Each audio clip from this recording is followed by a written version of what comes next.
ಮಲೆಮಹದೇಶ್ವರ ಅರಣ್ಯ ಪ್ರದೇಶದಲ್ಲಿ 5 ಹುಲಿಗಳು ಅನುಮಾನಾಸ್ಪದವಾಗಿ ಮೃತಪಟ್ಟಿದ್ದ ಹಿನ್ನೆಲೆ ಅರಣ್ಯ ಸಚಿವ ಈಶ್ವರ್ ಖಂಡ್ರೆ ಭೇಟಿ ನೀಡಿ ಪರಿಶೀಲನೆ ನಡೆಸಿದರು. ಬಳಿಕ ಮಾಧ್ಯಮ ಪ್ರತಿನಿಧಿಗಳೊಂದಿಗೆ ಮಾತನಾಡಿದ ಅವರು, ಹುಲಿಗಳ ಸಾವಿನ ಸುದ್ದಿ ಬಹಳ ನೋವುಂಟು ಮಾಡಿದೆ. ಹುಲಿಗಳ ಸಾವಿನ ಬಗ್ಗೆ ತನಿಖೆ ಮಾಡಿ ವರದಿ ಸಲ್ಲಿಸುವಂತೆ ಸೂಚಿಸಲಾಗಿದೆ. ತನಿಖೆ ವರದಿ ಆಧಾರದ ಮೇಲೆ ಘಟನೆಗೆ ಕಾರಣರಾದವರ ವಿರುದ್ಧ ಕಠಿಣ ಕ್ರಮ ಜರುಗಿಸಲಾಗುವುದೆಂದು ತಿಳಿಸಿದರು. ಈ ಸಂದರ್ಭದಲ್ಲಿ ಶಾಸಕ ಎಂಆರ್ ಮಂಜುನಾಥ್ ಸೇರಿದಂತೆ ಇತರರು ಹಾಜರಿದ್ದರು. ಘಟನೆಯಿಂದ ಅರಣ್ಯ ಅಧಿಕಾರಿಗಳು ಸಿಬ್ಬಂದಿಗಳ ನಿರ್ಲಕ್ಷ್ಯ ಕಾಣಿಸ್ತಾ ಇಲ್ಲ.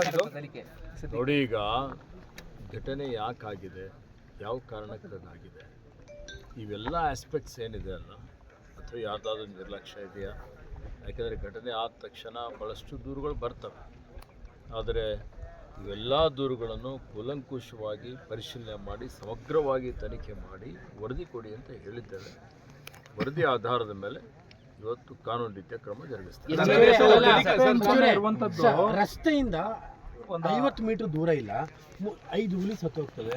ಫಾರೆಸ್ಟ್ ಡಿಪಾರ್ಟ್ಮೆಂಟ್ ಗೊತ್ತಾಗದೆ 3 ದಿನ ಆದ್ಮೇಲೆ ಅನ್ನೋದಾದ್ರೆ ಬೇಜವಾಬ್ದಾರಿತನ ಅಲ್ವಾ ನಿಮ್ಮ ಡಿಪಾರ್ಟ್ಮೆಂಟ್? ನೋಡಿ, ನಾನು ಈಗಾಗಲೇ ಹೇಳಿದ್ದೆ, ಯಾರು ಈ ವಿಷಯದಲ್ಲಿ ನಿರ್ಲಕ್ಷ್ಯ ಮಾಡಿದ್ದಾರೆ, ಬೇಜವಾಬ್ದಾರಿ ಮಾಡಿದ್ದಾರೆ, ಯಾರ್ದು ಜವಾಬ್ದಾರಿ ಇತ್ತು, ಇವೆಲ್ಲ ವಿಷಯಗಳು ತನಿಖೆಯಲ್ಲಿ ಬರ್ತದೆ. ಈಗಲೇ ನಾನು ಹೀಗೆ ಹಾಗೆ ನೋಡಿ, ಸ್ವಲ್ಪ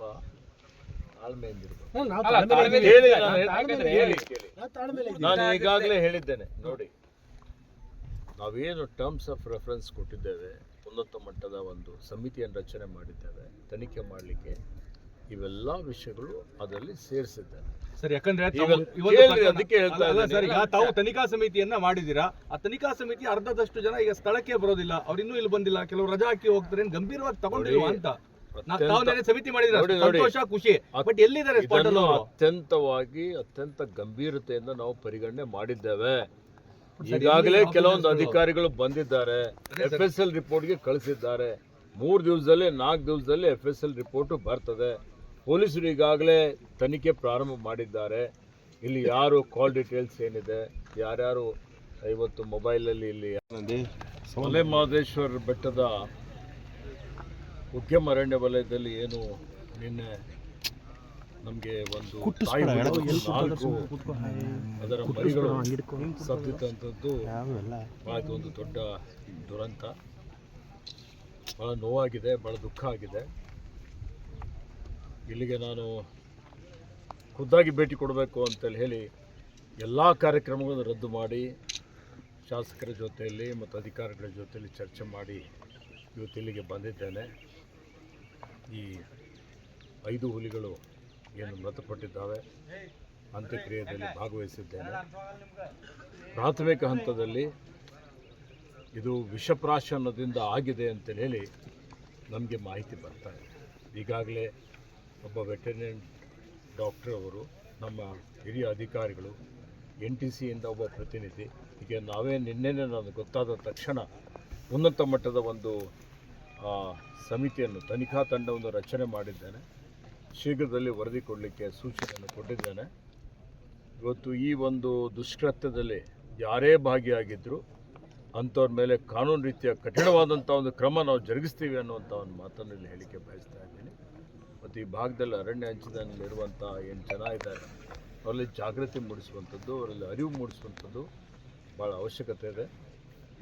ಆ ನಿಟ್ಟಿನಲ್ಲಿಯೂ ಮುಂದಿನ ದಿನಮಾನಗಳಲ್ಲಿ ನಾವು ಕ್ರಮವನ್ನು ತೆಗೆದುಕೊಳ್ಳುತ್ತೇವೆ. ಮತ್ತು ವನ್ಯಜೀವಿಗಳ ಸಂರಕ್ಷಣೆ, ಇವತ್ತು ಕರ್ನಾಟಕ ಇದರಲ್ಲಿ ಮುಂಚೂಣಿಯಲ್ಲಿದೆ. ಹುಲಿ ಅಂತ ಹೇಳಿದರೆ ರಾಷ್ಟ್ರೀಯ ಪ್ರಾಣಿ, ನಮ್ಮೆಲ್ಲರಿಗೆ ಹೆಮ್ಮೆ. ಇಡೀ ದೇಶದಲ್ಲಿಯೇ ನಾವು ಹುಲಿ ಸಂಖ್ಯೆಯಲ್ಲಿ 2ನೇ ಸ್ಥಾನದಲ್ಲಿದ್ದೀವಿ. ಹೀಗಾಗಿ ನಾವು ವನ್ಯಜೀವಿ ಸಂರಕ್ಷಣೆ ಮಾಡ್ತಾ ಇದ್ದೀವಿ ಅಂತೇಳಿ ಹುಲಿಯ ಸಂಖ್ಯೆ ಜಾಸ್ತಿ ಆಗ್ತಾ ಇದೆ, ಆನೆಗಳ ಸಂಖ್ಯೆ ಜಾಸ್ತಿ ಆಗ್ತಾ ಇದೆ, ವನ್ಯಜೀವಿಗಳ ಸಂಖ್ಯೆ ಜಾಸ್ತಿ ಆಗ್ತಾ ಇದೆ. ದುರದೃಷ್ಟವಶಾತ್ ಇವತ್ತು ಈ ಒಂದು ಏನು ದುರ್ಘಟನೆ ಆಗಿದೆ, ಭಾಳ ನೋವಿನ ಸಂಗತಿ ಆಗಿದೆ. ಇಂಥದ್ದು ಮರುಕಳಿಸಬಾರ್ದು. ಹೀಗಾಗಿ ಮುಂದಿನ ದಿನಮಾನಗಳಲ್ಲಿ ಗಸ್ತು ಮಾಡುವಂಥದ್ದು ಇನ್ನೂ ಪರಿಣಾಮಕಾರಿಯಾಗಿ ಇವತ್ತು ಡ್ರೋನ್ಗಳನ್ನು ಉಪಯೋಗ ಮಾಡಿಕೊಂಡು, ಉಪಗ್ರಹ ಆಧಾರಿತ ಚಿತ್ರಗಳನ್ನು ಇವತ್ತು ಉಪಯೋಗ ಮಾಡಿಕೊಂಡು, ಆಧುನಿಕ ತಂತ್ರಜ್ಞಾನವನ್ನು ಬಳಸಿಕೊಂಡು ಇಡೀ ನಮ್ಮ ಅರಣ್ಯ ಪ್ರದೇಶ ಏನಿದೆ